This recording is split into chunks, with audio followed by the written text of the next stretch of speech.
Good morning, how everyone doing? My name is Irma J. I'm here to give you part two of God's marvelous plan for the Gentile.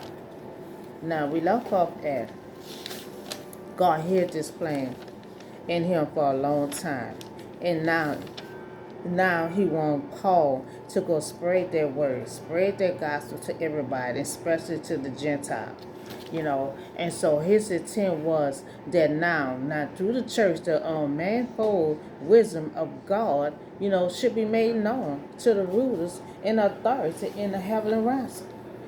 So rulers and authority in the heavenly realms refers to both to the angels who are witness to God unfolding. See, God always have witness when He have a plan, just like with Jesus. He had to come back. His disciple had to be witness before he was left out the second time. To unfolding plan through Jesus Christ in the spiritual forces opposed to God. Now, according to his eternal purpose, that he accomplished, in Christ Jesus, his Lord. Now, God's plan was revealed to Jesus, the Messiah, who fulfills the past promise. So in him and through the faith in him, we may approach God with freedom and confidence. We have the privilege of being able to approach God with freedom and confidence.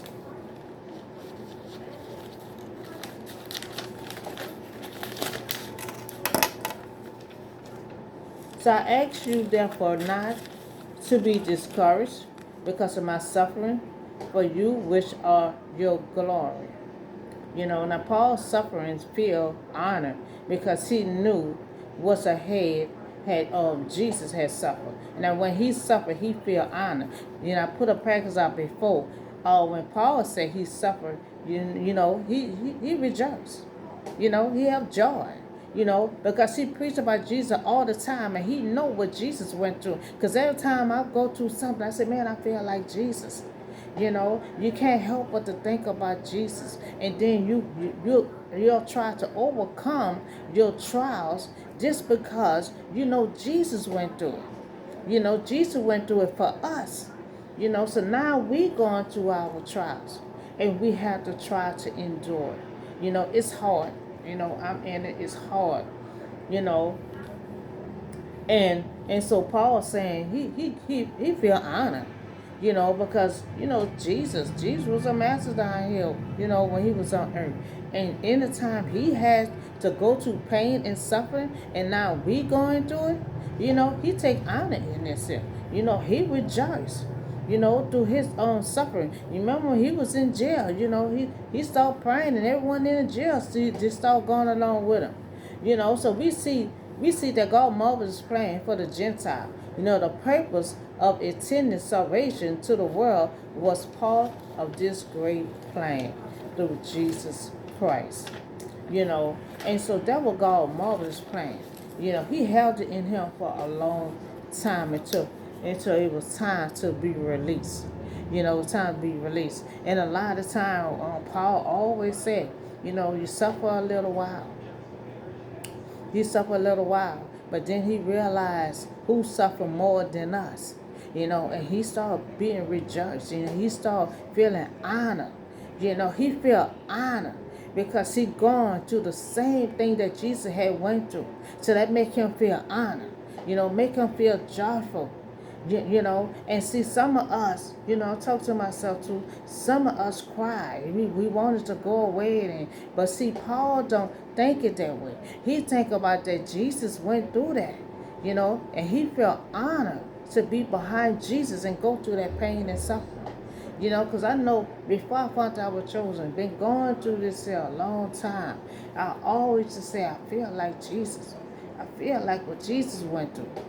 That's the first thing that pop up in your mind, and it kind of give you to keep on going and try to endure your trials, because anytime they put that on Jesus, and he went through it. some kind of way we got to go through ours too, because I know Paul or either Peter say we can't go get around it. We have to go through our trials and tribulation. Jesus tried to get the cup taken away, but he didn't. He went through his trials. He went through some pain and a suffering. Everybody, cannot be on everybody can't do what everybody can do. Jesus was strong enough to go through what he went through. He was strong enough to come on this earth and save us from our sin. That's why everybody post is meant for that person. He had 3 purposes when he came down here on this earth, and he fulfilled all 3 of them. He was the right person for the right position. And so that was God's marvelous plan, because the Israelite was supposed to tell the Gentile about Jesus. Tell them everything that went on, all the power and miracles that God do. They were supposed to tell the Gentile was their next door neighbor, but they ain't even tell it to the next generation. The next generation come along. God got to explain the same thing over and over. They pick up from the ancestors, and when they gone, they're picking up and doing what they was doing. Never explained to them they have rules and regulation. And so when Jesus come along, they ain't know nothing about Jesus, because their ancestors have never told them anything. God want us to pass it on, pass that word on. And Paul did what God said, went all over and preached that gospel. Even he had to be thrown in jail, he was still preaching that gospel. He didn't let nothing stop him. He turned out to be a good person to preach God's word, to preach Jesus' word. And at one time he wants to prosecute the Israelites and kept on talking about Jesus. And now you can't even stop him. You can't even shut Paul up for talking about Jesus. He don't care if you throw me in jail. I'm going to preach that gospel. I'm going to preach that gospel. He's going to preach it to anybody that needs to hear from him. He needs to hear about Jesus Christ. Because that is about salvation. That God wants everyone to listen. Want everyone to listen. And he did just that. He did just that. He had confidence in God. It was tough. But he had confidence in God that God had his back. He was on the journey.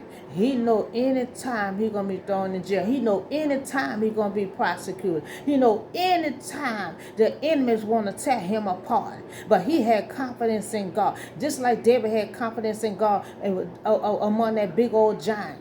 Anybody else, they want to break that big old giant, but he had confidence in God that he can do it, that he know God was going to intervene at any time. And that's how Paul was.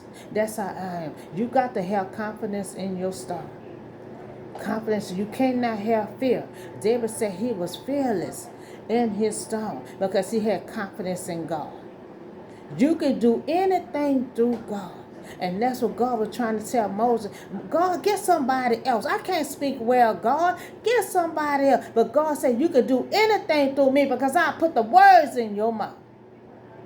Anything. God equipped us to do anything we set our mind to. So that's the word on God's marvelous plans that he had hidden, and now it's time for it to be revealed. God move on his own divine time.